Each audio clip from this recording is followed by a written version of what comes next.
Here for him during his life. They're here. Natasha's family, our band, just everyone, and you, and all the people who loved him. Now, only a few months ago, just a few miles from where we stand today, Bob and I played our last shows together. As we stood on that stage in Golden Gate Park, 6 days in the rear view, I looked to the right at my old friend, and for a moment, I saw him transformed. Gone was the bushy gray beard, the whiskers, the wisdom, and the age. Instead, like the grains of time turning on themselves, I saw a young Bob again. There he was, a cross-eyed, barefoot young folk singer with the wind blowing through his long brown hair. A teenager again, the boy wonder. We called him Bob Weir. Yeah, he was the boy wonder. The Grateful Dead was a ritual band. I felt it first time I heard Bob play as I walked into that Straight Theater on Haight Street, September 29th, 1967. That night, the theater was dark enough for the band to disappear into only sound. It was consuming. It permeated every pore in my body. I felt the vibrations creep up my spine, and suddenly I was whole. I was home. Bob was just 19 that first night. At the Straight Theater, his long fingers making chords few others could physically reach or was even possible. His choices, like the way he navigated through life, were his own. What defines those early years, though, was the laughter. Bob was funny, and he loved funny. Bob was the band clown, a very endearing comic relief from the tedium of the road. Always depend on Bob to have a squirt gun or a noisemaker or something going on in airports to attract attention and challenge the rules. Now, we all love breaking the rules. But Bob, he was really good at doing it in public.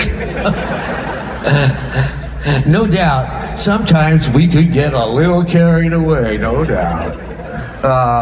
One day, we wake up. Bob announced that we were going to the zoo to record the animals. No, it was a full moon, which was very important to Bob. He assured me. That's when the animals are at their loudest, he said.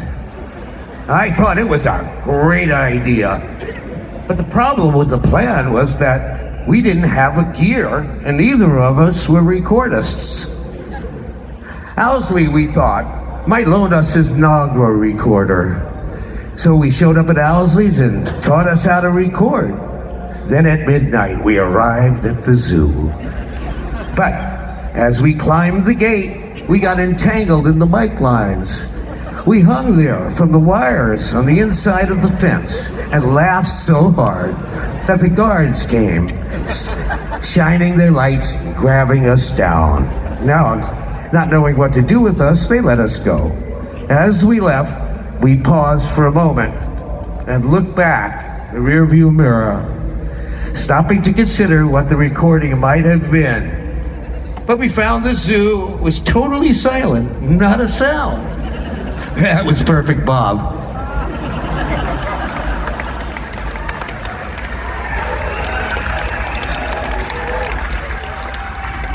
Yeah, there was nothing like Bob Weir, you know. He was singular. He was not a copy of anything that came before. He was a true original. I could sit here and tell you so many stories about our lives together. But at the heart of it all is that this was never just a band, it was a family. Now, we grew up together, we lived together, raised our kids alongside each other. Together, we rode horses across my ranch in Nevada, all the way to the Great Pyramids. We traveled down 1,000 roads, roomed with each other in every blue light cheap hotel, and stood beside each other from New Orleans parish prison to the doors of the Oval Office.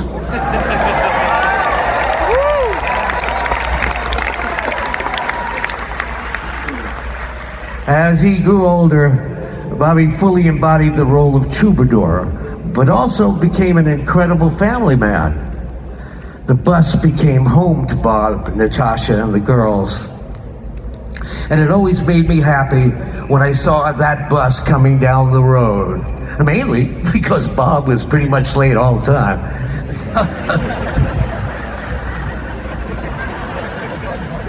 He was charmingly late, let's put it that way. Bob liked to talk about where the music would be in 300 years. Now, after watching it all build for 60 years, he could envision the depths of our impact hundreds of years down the line. Now, he had that kind of vision. He saw the music in all its different forms and genres. He could hear the songs played symphonically. He could hear them plucked by bluegrass players, hear them woven through a second line, or echoed through the Grand Ole Opry. He knew the songs would have a life of their own, not just because of who wrote them and where they came from, but because of where he felt future generations might take them. Not because of us, but because of all of you. For the Grateful Dead, the music was a necessity, and the connection to a community was its power base. Where that's most tangible is in the encore, when the stage goes quiet and the crowd takes over the song, singing in the absence of a voice from a microphone.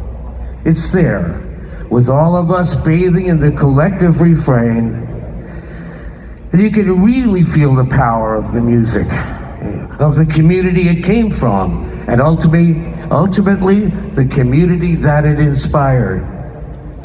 The songs of our lives are yours now, and it's up to all of us to keep the refrain building. Love is real, not fade away. I need some help up here.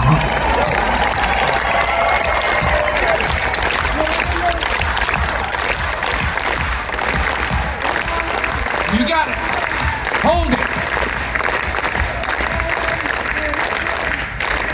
Feels good, don't it? Thank you so much for all the years. Words could not describe my feeling for you people. If it was not for you, there would be no us. Be sure of that. Hold it tight. See you around.